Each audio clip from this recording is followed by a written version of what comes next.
falsafa tushunchasining kelib chiqishi, falsafaning predmeti va asosiy mazmuni, ikkinchi dunyoqarash tushunchasi, uning mohiyati, dunyoqarashning tarixiy shakllari, ya'ni mifologik, diniy va falsafiy dunyoqarash shakllari, shuningdek falsafani o'rganishning ahamiyati va ta'lim falsafasi degan rejalar asosida suhbatlashamiz.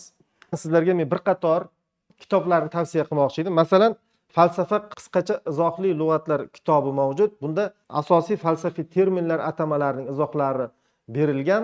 O'shalarni o'qib borishlaringizni tavsiya qilaman. Bundan tashqari, zamonaviy O'zbekiston falsafasining eng yirik vakillaridan biri Viktor Alimasovning falsafa, hayot, ijod va shunga o'xshagan boshqa ko'plab kitoblari chiqqan, fikrlash chanqog'i, fikrlash zavqi degan kitoblari bor. O'shalarni o'qishni tavsiya qilaman. Undan tashqari mana 100 mumtoz faylasuf degan kitob nashr etilganiga ancha bo'ldi. Bu yerda ham falsafa o'zi qanday fan, u nimani o'rganadi, donishmand kim, shular haqida atroflicha yaxshi fikrlar, mulohazalar berilgan. Albatta ular bilan tanishib borasizlar degan umiddaman. Shuningdek, qadimgi Yunon falsafasining yirik vakillaridan biri, Sharqda birinchi muallim deb ataladigan Arastuning kitobi bor. Mana o'sha kitob Axloqi kabir degan kitobi nashr etilgan. Shulardan albatta o'qishlaring kerak. Keyin o'zbek jamiyatidagi barcha ziyolilar doim intilib o'qib boradigan Tafakkur jurnali sahifalarini ham o'qib borishlaring kerak. Bu yerda gumanitar fanlardan nima naf degan tarixchi olim Eldor Asanovning juda katta maqolasi berilgan. O'qisanglar albatta juda ko'p yaxshi g'oya fikrlarni bilib olasizlar. Ma'lumki, sizlar shu maktab davrida fanlar haqida so'z borganda falsafani fanlarning otasi yoki bo'lmasam fanlarning podshosi degan ta'riflarni eshitgansiz. Bu bejiz emas.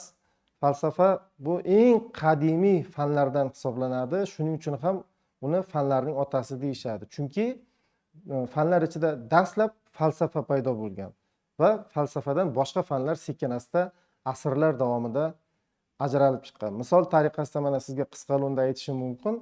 18-asrda estetika fani falsafadan ajralib chiqqan bo'lsa, 19-asrda sotsiologiya fani falsafadan ajralib chiqqan. Buni hali sizlar tegishli mana shu fanlarni o'tganda sabablarini, kimlar tomonidan mana shunday ilmiy ishlar olib borilganligini, fikrlar ilgari surilganligini bilib olasiz. Xo'sh, mana siz bilan biz bugun suhbatlashadigan falsafa fanining kelib chiqish tarixi qanday bo'lgan? Falsafa so'zi o'zi bizga arabcha filosofa so'zi orqali va yunoncha filosofiya so'zi orqali, filosofiya so'zi arabchaga filosofa bo'lib o'tgan, arabcha filosofa so'zi keyinchalik turkiylashib falsafaga aylangan. Shu tariqa bizni ilmiy muomalamizga kirib kelgan. O'zi asli yunoncha bo'lgan filosofiya so'zi ikkita filo va sofiya so'zlaridan tashkil topgan bo'lib, donishmandlikni sevish, donishmandlikni sevaman degan ma'nolarni anglatgan. O'sha qadimgi Yunonistonda bundan 2500-2600 yillar avval tushunishga intiladigan, bilishga intiladigan insonlarni hozirgi biz tilda aytganda faylasuf yoki donishmand deb atashgan. Misol uchun Pifagor, mana sizlar matematika fani orqali yaxshi bilasiz. Pifagordan sen kimsan? Sen chorvachilik bilan shug'ullanmasang, dehqonchilik bilan shug'ullanmasang, aslida sen kimsan deb so'rashganlarida u men donishmandman deb aytishga istihola qilib, ya'ni uyalib, men donishmandlikni sevaman deb javob bergan. Demak, qarang, bugungi kunda biz matematik deb biladigan Pifagor aslida donishmand bo'lgan. Qadimgi Yunonistonda ijod qilgan barcha olimlar dastlab barchalari faylasuf bo'lgan. O'sha biz biladigan deylik Falis deymizmi, Epikur deymizmi, Aflotun, Arastu barchalari yetuk faylasuflar bo'lgan. Mana shu so'z mohiyati haqida gap borganda Pifagor buni Olimp o'yinlari, Olimpiya o'yinlari misolida tushuntirib bergan. Mana deylik deydi olimpiya o'yinlarini tomosha qilishga, shu yerda o'tkazishga turli xil odamlar keladi. Biri o'z kuchini, quvvatini, qudratini ko'rsatib qo'yish uchun, o'zligini namoyon qilish uchun keladi. Bular sportchilar, ya'ni olimpiya o'yinlari ishtirokchilari. Yana birlari bor, savdo-sotiq qilish uchun, boyligini ko'paytirish uchun keladi. Uchinchi bir odamlar borki, bular ma'naviy ozuqa olish uchun, o'zini dunyoqarashini kengaytirish uchun, ya'ni ma'naviyatga, go'zallikka, ruhoniyatini boyitishga intiladigan odamlar bor. Mana bular haqiqiy faylasuflardir deb o'sha faylasuflar kimligini, donishmandlar kimligini tushuntirishga harakat qilganlar. Misol uchun o'zimizda o'sha qadimgi Yunoniston haqida gapiryapmiz. Qadim Sharqda ham, Xitoy, Hindiston, Markaziy Osiyo hududlarida ham shu chuqur bilim va katta hayotiy tajribaga intiladigan, inson ma'naviyatini boyitishga, haqiqatga erishishga intiluvchan odamlarni faylasuflar deb atashgan qadimda. Yoki Geraklitni o'sha do'stim, sen hali yoshsan, umringni bekor o'tkazmay desang, falsafani urgan deganida ham o'sha faylasuflarga berilgan bahoni ko'rishimiz mumkin. Yoki Epikur aytadi, o'z-o'zingni yerga urish, tubanlashish nodonlikdan boshqa narsa emas. O'zligingdan yuqori turish esa faylasuflikdir deydi. Demak, bu dunyoda inson kimki bor, o'zligini anglagan bo'lsa, o'z hayoti mazmunini tushungan bo'lsa, shuni topishga, hayotini maqsadli qurishga intilayotgan bo'lsa, demak, o'sha odamlar haqiqiy donishmand, o'zligini anglagan, o'z hayotining mazmunini tushungan odamlar bo'ladi. Mana qadimgi Sharqqa, ya'ni xususan o'zimizni bobolarimizni g'oyalariga, fikrlariga e'tibor qiladigan bo'lsak, Farabiy donishmandlikni hokimiyat boshqaruvi, davlat boshqaruvi bilan bog'lab tushuntiradi. U aytadi, agar saltanat har qanday talabga javob bersa-yu, demak uni armiyasi kuchli bo'lsa, savdo-sotiq rivojlangan bo'lsa, qurilish yaxshi ketayotgan bo'lsa, dehqonchilik, chorvachilik rivojlangan bo'lsa-yu, lekin uni donishmandlik tark etsa deydi, bunday mamlakat, har qanday mamlakat kuchsizlanadi, oxiri halokatga uchraydi. Demak, uni nazarida har qanday davlat boshqaruvida donishmandlik ustuvor bo'lishi kerak. Shundagina o'sha davlat yanada qudratli davlatga aylanadi. Yoki Abu Ali ibn Sino aytadi, donishmandlik bizga hayot so'qmoqlarida barcha yaxshiliklarni inom etuvchi, hozirlab turuvchi buyuk bir qudratdir deb Ibn Sino bobomiz donishmandlikka shunaqa ta'rif beradi.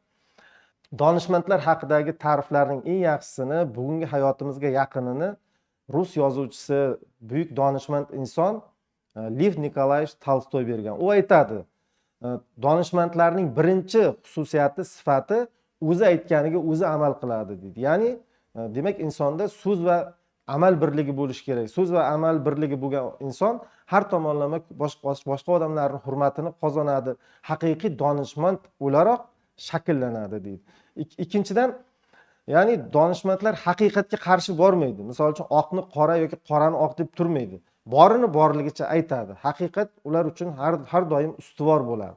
Va donishmandlarning uchinchi bir sifati, ular atrofdagi insonlarning har xil yomon xususiyatlariga, yomon ishlariga chidamli, sabrli bo'ladi degan ta'rifni beradi. Falsafa bu tabiat, jamiyat, inson mohiyati haqidagi eng umumiy bilimlarni, eng umumiy qarashlarni ifodalaydi. Mana men gapimni boshida aytib o'tdim, barcha fanlar falsafadan tarqalib, ajralib chiqqan. Ya'ni o'sha biz bugungi kunda biladigan matematika, fizika, geometriya va shu kabi fanlarning barchasida birinchi o'rinda ular haqidagi qarashlar, fikrlar, bilimlar paydo bo'lgan. Demak, hammasi fikrdan paydo bo'lgan. Keyin asta-sekin ular nima deydi, abstraksiyadan aniqlik tomon yoki umumiylikdan xususiylik tomon, maxsuslik tomon sekin-asta rivojlanib borgan. Ya'ni ular qanchalik murakkablashgan sari fan sifatida sekin-asta ajralib borgan. Xuddi shu ma'noda, demak, falsafa mana shu tabiat, jamiyat, inson haqidagi eng umumiy bilimlarni o'zida ifoda etadigan, ularning mohiyatini ifoda etadigan fan hisoblanadi.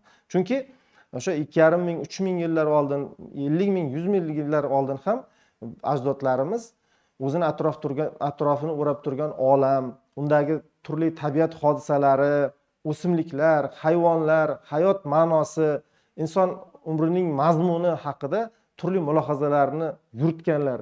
Sekin-asta madaniyat rivojlangan sari, ilm rivojlangan sari, insonning tajribasi oshgan sari nima deydi? Mana shu bilimlar ham orta borgan, inson tafakkuri rivojlana borgan. Xo'p, undan tashqari falsafa insonni borliqqa bo'lgan munosabatini belgilab beradi. Demak, biz mana shu falsafani o'rganish orqali, uni tadqiq etish orqali, uni tushunish orqali bizning munosabatimiz sekin-asta shakllanib boradi. Shuningdek, tabiat, jamiyat, tafakkur taraqqiyotining eng umumiy muammolarini o'rganadi falsafa. Va falsafiy dunyoqarashimiz shakllanishida katta ahamiyatga ega bo'ladi. Mana shu haqidagi so'zlarimizni davom ettirar ekanmiz. Olam va odamlar o'rtasidagi munosabatlar, inson qadri va umrning mazmuni, dunyodagi o'zgarishlar va ular o'rtasidagi o'zaro bog'liqlik, aloqadorlik ham mana shu fanda o'rganilishini ta'kidlab o'tishimiz kerak bo'ladi. Xo'p, falsafiy tafakkurchi. Falsafiy tafakkur insonning o'z-o'zini anglashdan boshlanadi. Kimki o'zini birinchi o'rinda anglasa, u olamni anglaydi. Chunki olamning aksi, olamning mohiyati avvalo insonning o'zida mavjud. Chunki inson mana shu olamning bir qismi, uzviy qismi hisoblanadi. Olam va odam doimo o'zaro munosabatda hisoblanadi. Chunki biz jamiyatda yashar ekanmiz, bizni o'rab turgan tabiat, biz bilan birga yashayotgan, ishlayotgan, oilada birga istiqomat qiladigan insonlar bilan o'zaro munosabatga kirishmay yashay olmaymiz. Inson hech qachon yolg'izlikda baxtini topolmaydi, o'z maqsadlariga erisha olmaydi. Demak, mana shu olam va odam o'rtasidagi aloqadorliklar natijasida insonda sekin-asta falsafiy dunyoqarash, falsafiy nima deydi, tafakkur shakllana boradi. O'zi bu dunyoda har bir inson faylasuf. Faqat kimdir ozroq, kimdir esa ko'proq faylasuf. Kim ko'p shug'ullangan bo'lsa, kim ko'p fikr yuritsa, o'sha odam ham o'z o'rnida faylasuf hisoblanadi. Faqat shuni aytish kerakki, biz qanday fikr yuritsak, o'shanday insonmiz. Chunki qarashlarimiz, dunyo qarashimiz, fikrlarimiz bizni yaratadi. Bizni hayotimizni, bizni maqsadlarimizni belgilaydi. Juda ko'plar fanlar ajralib chiqqani bilan falsafada ham fan sifatida turli yo'nalishlari, turli bo'limlari bor. Shunday bo'limlardan, yo'nalishlardan biri ontologiya deb nomlanadi.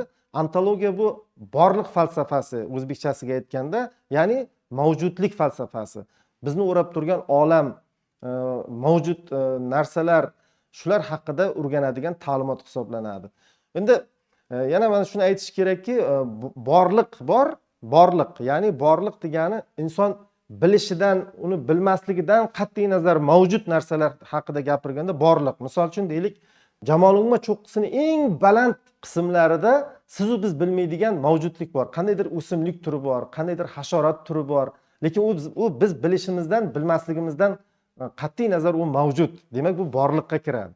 Yana shunday faylasuflar tomonidan ta'kidlanadigan tushuncha borki, bu reallik deydi. Ya'ni inson nimaniki bilsa, borliq demak u real mavjud. Xuddi shu ma'noda reallik borliqning ichiga kirib ketadi. Borliq reallikka qaraganda kengroq tushuncha. Mana Suqrotni shu yerda fikrini bir eslab o'tish kerak bo'ladi. Men nimaniki bilsam, o'sha mavjud deydi. Haqiqatan biz nimaniki bilsak, o'sha bor deb o'ylaymiz. Aslida biz bilmagan narsalar, biz bilmagan deylik o'simliklar, hayvonlar, qushlar turlari, insonlar yoki daryolar, tog'lar bu dunyoda ko'pchilikni tashkil qiladi. Hamma narsani inson bila olmaydi. Shuningdek, faylasuflar tomonidan borliq tushunchasiga, ya'ni ontologiyaga zid tarzda yo'qlik tushunchasi ham ishlatiladi. Ya'ni yo'qlik ham bor. Demak, dunyoda deydiki, ayrim faylasuflar borliq bor ekan, demak yo'qlik ham mavjudda deydi. Xuddi shunday hali bu ontologiya mavzusini siz bilan hali kurslarimiz davomida alohida mavzu sifatida o'rganamiz. Shu paytda alohida to'xtalamiz. Falsafaning yana bir yo'nalishlaridan, yirik yo'nalishlaridan biri bu gnosologiya hisoblanadi. Gnosologiya ya'ni gno bilim, sologiya ya'ni ta'limot, bilish haqidagi ta'limot yoki o'zbekchasiga aytganda bilish nazariyasi. Inson bu dunyoda bila oladimi o'zi? Inson nimalarni bilishga qodir? Xullas, insonning bilishi, nimani bila olishi haqidagi savollarga mana shu mavzuni o'tganimizda alohida chuqur to'xtalamiz. Keyin falsafaning yana bir bo'limlaridan biri bu ijtimoiy falsafa deb yuritiladi. Ijtimoiy falsafada jamiyat o'rganiladi. Jamiyat haqidagi ta'limotlar o'rganiladi. Keyingisi falsafiy antropologiya deb ataladi. Falsafiy antropologiyada insonni o'zi o'rganiladi. Inson falsafasi o'rganiladi. Insonning mohiyati, uning mavjudligi, deylik, hayotining mazmuni, bu dunyoda hozirgi zamon insonining muammolari, shular haqida siz bilan suhbatlashamiz. Falsafaning yana yirik yo'nalishlaridan biri bu etika hisoblanadi. Etikada insonning axloqiy hissiyotlari, axloqiy dunyoqarashi, axloqiy xatti-harakatlari haqida, odobi, xulqi, shular haqida sizlar bilan batafsil so'z yuritamiz. Falsafaning yana yirik yo'nalishlaridan biri, lekin yoshroq, nisbatan yosh yo'nalishlaridan biri bu estetika hisoblanadi. Estetikada inson, tabiat, jamiyatdagi go'zalliklar, san'atdagi go'zalliklar haqida, ularning mohiyati, nafosat falsafasi haqida so'z yuritamiz.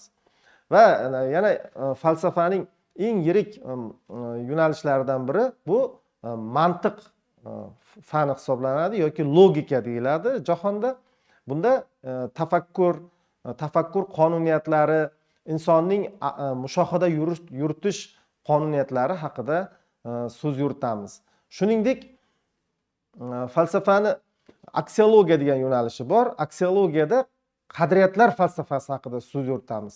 Qadriyatni siz bilasiz, inson uchun nima qadrli bo'lsa, o'sha qadriyat deyiladi. Katta ahamiyatga ega bo'lsa. Misol uchun, siz uchun bugun yaxshi o'qish, yaxshi mutaxassis bo'lib yetishish hayotingizdagi eng muhim qadriyat, ahamiyatga ega hodisa hisoblanadi. Lekin inson hayoti faqat bundangina iborat emas. Misol uchun, qanday inson bo'lish kerak? Qanday qilib, deylik, boy, baxtli, har tomonlama to'la to'kis yashash mumkin? Hayotning o'zi mazmuni nimadan iborat? Yashashdan maqsad nima? Mana shu savollar, undan tashqari o'zaro mehr-oqibat, vatanni sevish, mehnatsevar bo'lish, mana bular ham inson hayotidagi eng buyuk qadriyatlar hisoblanadi. Bular haqida ham xudo xolasa sizlar bilan keyingi mavzularimizda alohida to'xtalamiz. Endi mana ikkinchi mavzuyimizning ikkinchi rejasiga ham keldik. Ikkinchi rejamiz dunyoqarash tushunchasi, uning mohiyati, dunyoqarashning tarixiy shakllari, ya'ni mifologik dunyoqarash, diniy dunyoqarash va falsafiy dunyoqarash haqida qisqacha to'xtalib o'tamiz. Aziz talabalar, dunyoqarash o'zi nima? Dunyoqarash bu insonning, deylik, o'zini atrofini o'rab turgan voqelik to'g'risidagi olamning mohiyati, tuzilishi, o'zining undagi o'rni haqidagi qarashlari, tasavvurlari va bilimlari tizimidir. Ya'ni yuqorida ham bir qisman aytib o'tdim, insonni dunyoqarashini shakllantiradigan, misol uchun, oila muhitida, maktab muhitida, uni mahallasi, o'qigan kitoblari, u e'tiqod qiladigan din, u qiziqadigan san'at, turli mana shunday omillar orqali insonning dunyoqarashi shakllanib boradi. Dunyoqarashimiz qanday bo'lsa, biz shunday odam sifatida bu dunyodan yashab o'tamiz. Shu uchun ham, misol uchun, hamma odamning dunyoqarashi har xil. Chunki ularga ta'sir etadigan omillar, u dunyoga kelgan oila, hammasi farq qiladi. Mana shular insonni keyingi hayotini qanday kechishini belgilab beradi.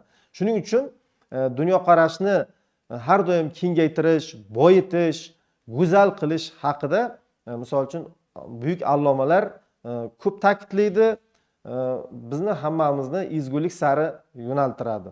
Dunyoqarashni tarixan shakllangan bir qator turlari mavjud.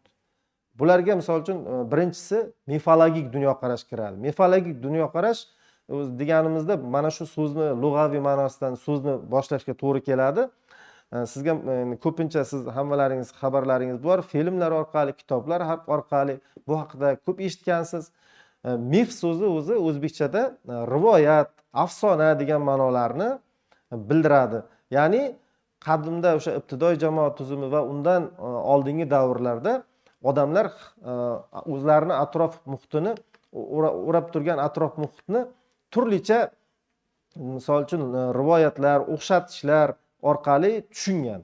Bu eng oddiy, ibtidoiy ko'rinishdagi inson qarashlari, inson dunyoqarashi, o'sha tafakkurini ko'rsatadigan qarash hisoblanadi. Lekin mifologik dunyoqarash o'zida ko'pincha nima deydi, oddiyligi bilan, soddaligi bilan ajralib tursa-da, keyinchalik u diniy dunyoqarashning kelib chiqishiga asos vazifasini o'tagan. Mana mifologik dunyoqarashda nimalar aks etgan? Dunyoning tuzilishi, olam va odam o'rtasidagi munosabatlar, turli tabiiy hodisalarning ro'y berishi, dunyo qanday boshqariladi? Eslaringizda bo'lsa, maktabda o'qiganlaringda ham o'sha butun dunyo suvdan iborat. Suvning ustida o'lkan katta kit turadi. Kitning ustida ho'kiz buqa turadi. Buqaning shoxlarida esa yer shari joylashgan deganga o'xshagan o'sha ibtidoiy odamlar tasavvurlari haqida sizlar bilan misol uchun gaplashilgan, tarix fanlarini o'tganda gaplashilgan. Lekin mana shu mifologik dunyoqarash keyinchalik diniy dunyoqarash, turli dinlarning paydo bo'lishi, yakka xudolik, ko'p xudolik dinlarning paydo bo'lishiga o'ziga xos poydevor bo'lgan. Endi mana diniy dunyoqarash haqida qisqacha to'xtalsak, din so'zini sizlar bilasizlar, ishonch, e'tiqod, ishonmoq degan ma'nolarni bildiradi. Demak, inson muayyan demak bu hayotda yashar ekan, aqli eng darajada rivojlangan donishmand bo'lsa ham u nimagadir ishonadi.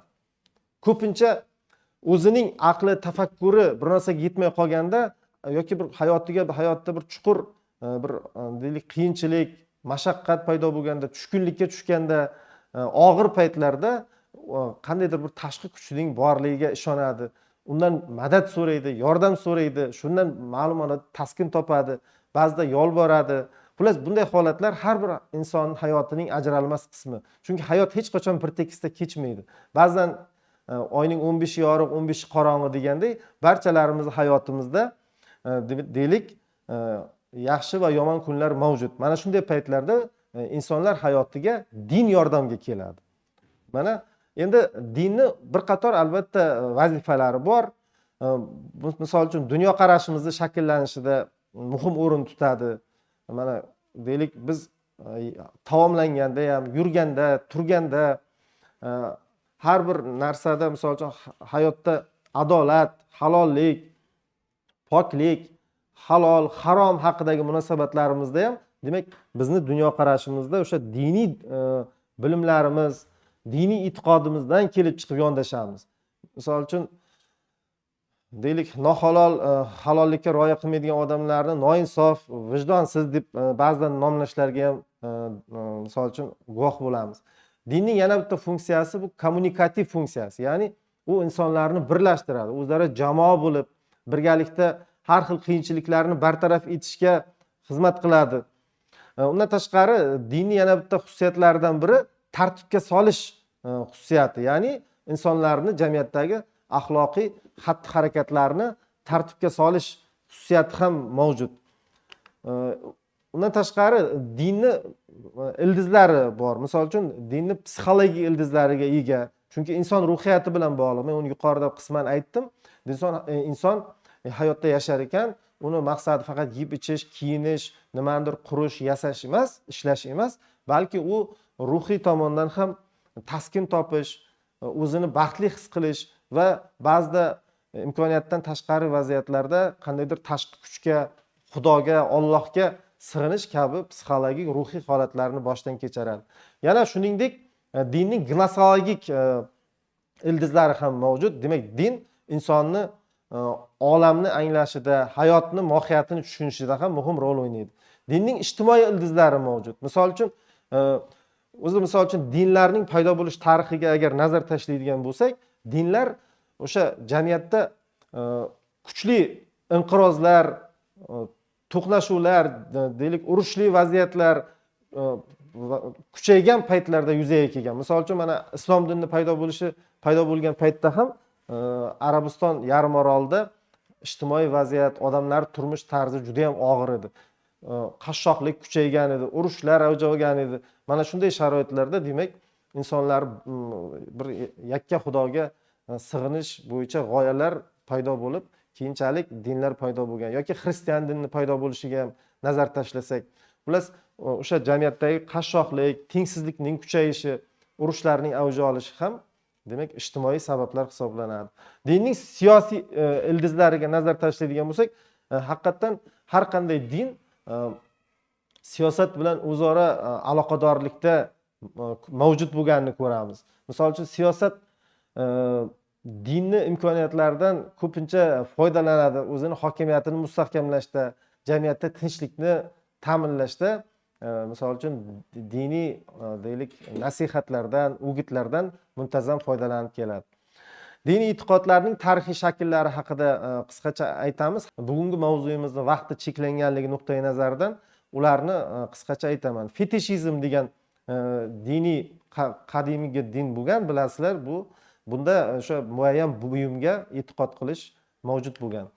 Yoki bo'lsam animizm degan dinimiz, bunda har qanday nafaqat odamlar, balki har qanday hayvon, predmet, borliqdagi hodisalarda ham ruh, jon bor degan e'tiqod hisoblanadi animizmda, ya'ni jon degan mazmunni bildiradi.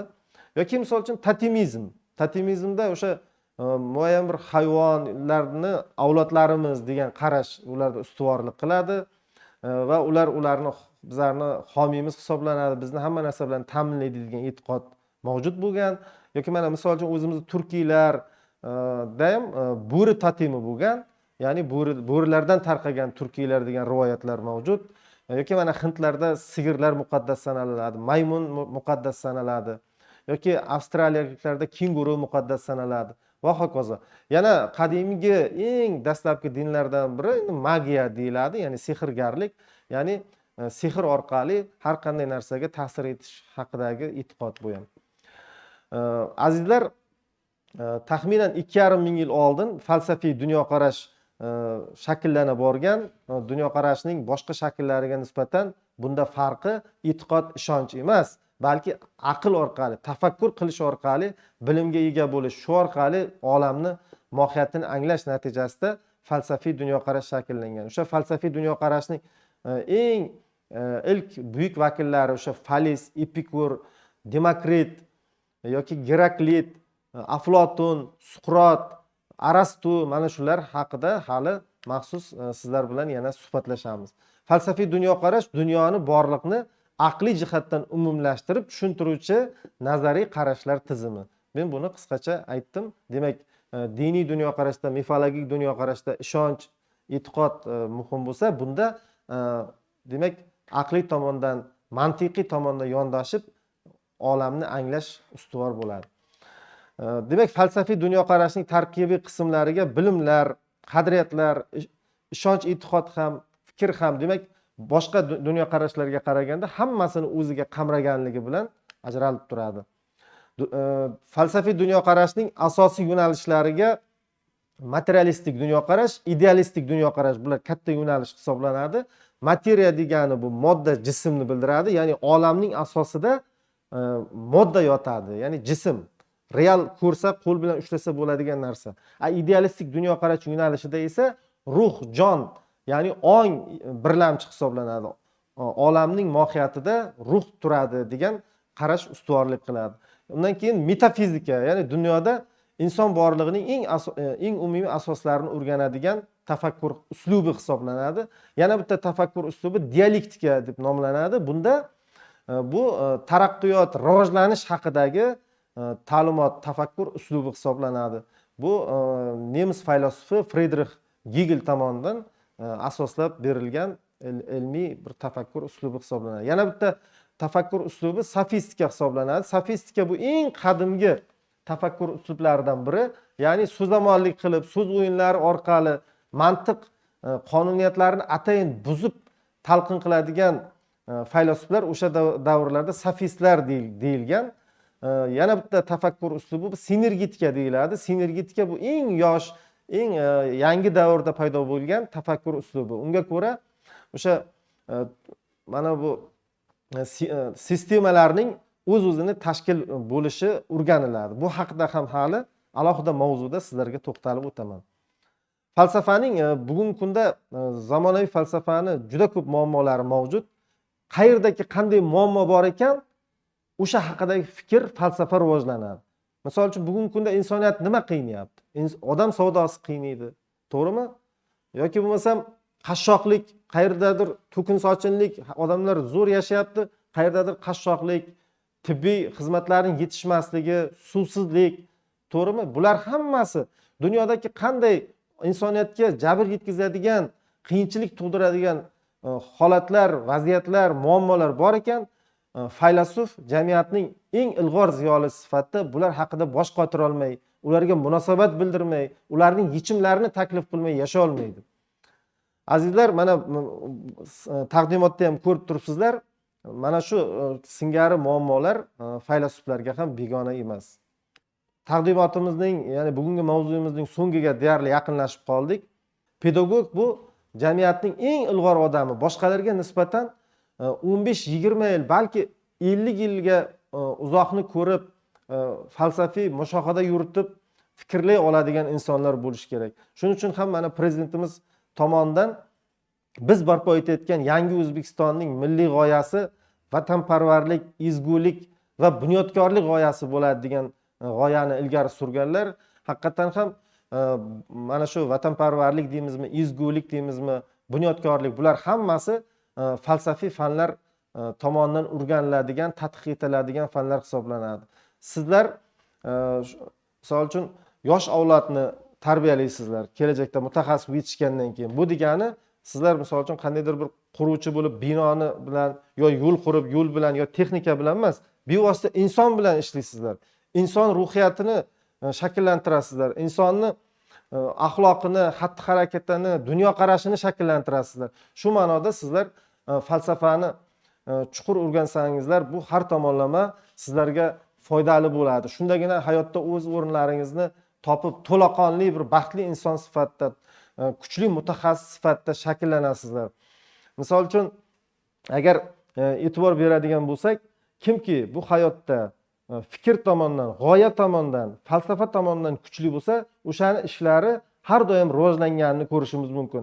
O'sha mana bugungi kunda deylik, hamma havas qiladigan Elon Musk deymizmi, Bill Gates deymizmi, yoki mana bu iPhone'larni kashf etgan o'sha nima deydi, mutaxassislar deymizmi, hammasida demak ularda g'oya, ideya, fikr kuchli bo'lgan. Kimda fikr kuchli bo'lsa, o'sha dunyoni boshqaradi. Kimda g'oya kuchli bo'lsa, o'sha dunyoni boshqaradi. Shu ma'noda o'sha faylasuflar qatori sizlar ertaga egallaydigan pedagogika kasbida ham fikriy jihatdan kuchli bo'lish bu sizlarning eng asosiy kasbiy malakalaringizdan biri hisoblanadi.